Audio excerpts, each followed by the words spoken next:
Son of a bitch.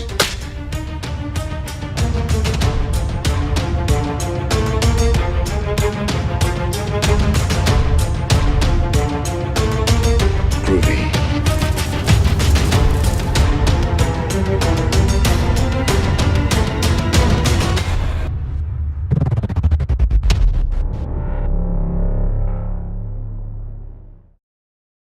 Hey everybody, this is Matthew Movies coming at you with my review of Braindead, otherwise known as Dead Alive, the 1992 Peter Jackson film that I think is such an incredible experience at the movies. I mean, this movie is completely unlike anything you've ever seen, other than if you've seen some of Jackson's other earlier like Meet the Feebles, I believe it's called, or like any of his more unique horror films. I mean, he had such a distinctive style back then, and I mean, he still does to this day. I think Peter Jackson is a wonderful filmmaker, but if people are used to like his Lord of the Rings work or King Kong or anything like that, and they go back and check out his more like horror-esque and gross and disgusting early work, they would be pretty shocked. I think he does a great job in this film. You can very much tell that this movie was made on a tiny budget for sure, there's no doubt about it, but I thought he was very effective with what he did. I mean, it's not the most beautifully shot film by any stretch of the imagination. There's no stars in it other than Peter Jackson, who has a very short cameo, but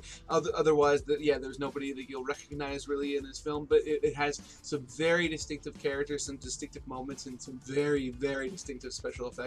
So basically, this movie tells a very interesting story of this guy who gets involved with this girl, and then there's a rat creature and a baby creature and all these zombie-esque things that come later. But he at his core, he wants to be with the girl he loves while also being there for his grandmother. And then he goes and things go awry. And the guy who plays the main character, he's just so perfect for his role. I mean, it's like I said before, it's a very over-the-top film, and he works because he's got a very cartoonish face, which really works for the story that this movie tells. And I think if he was trying like more of like everyday looking kind of fellow, that it really wouldn't work nearly as well.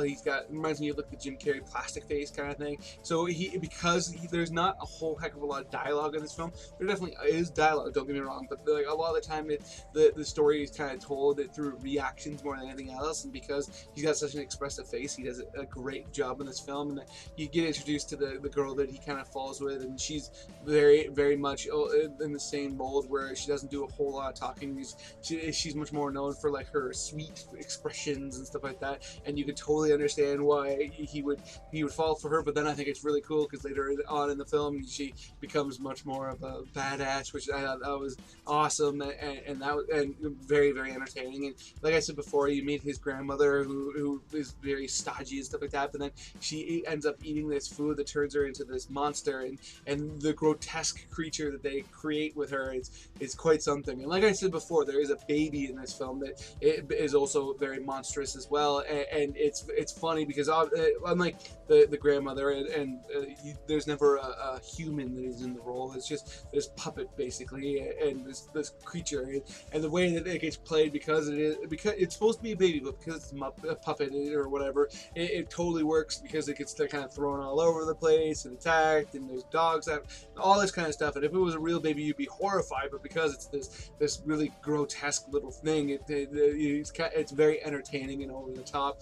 And like there's like a scene at a park that, I mean, it's just quite something.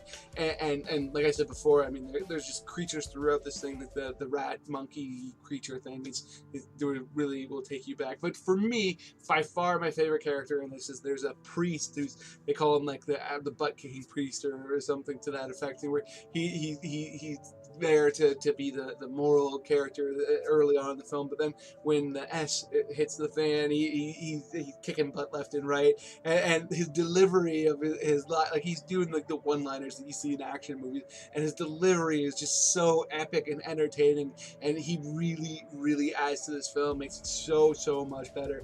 And another thing that definitely, if you are going to watch this movie and you haven't seen it, that you need to be prepared for, is the level of gore in this film is quite something. I mean, there is so much blood. There's a moment where the main character, like I said, there's the grandmother ends up being turned into a creature by eating this food, but she's not the only one. So he's trapped in this house with all like a cavalcade of these zombie-esque, grotesque beings that are trying to kill him and the woman he loves. So in one moment he gets a lawnmower and he starts it up and he's lawnmowing all these to kill them, and when the whole scene's done, you get like this kind of wide shot, and it's so much blood everywhere. But it's also kind of cartoonish blood. I mean, even from the coloring of it doesn't quite fit the blood that you or I know.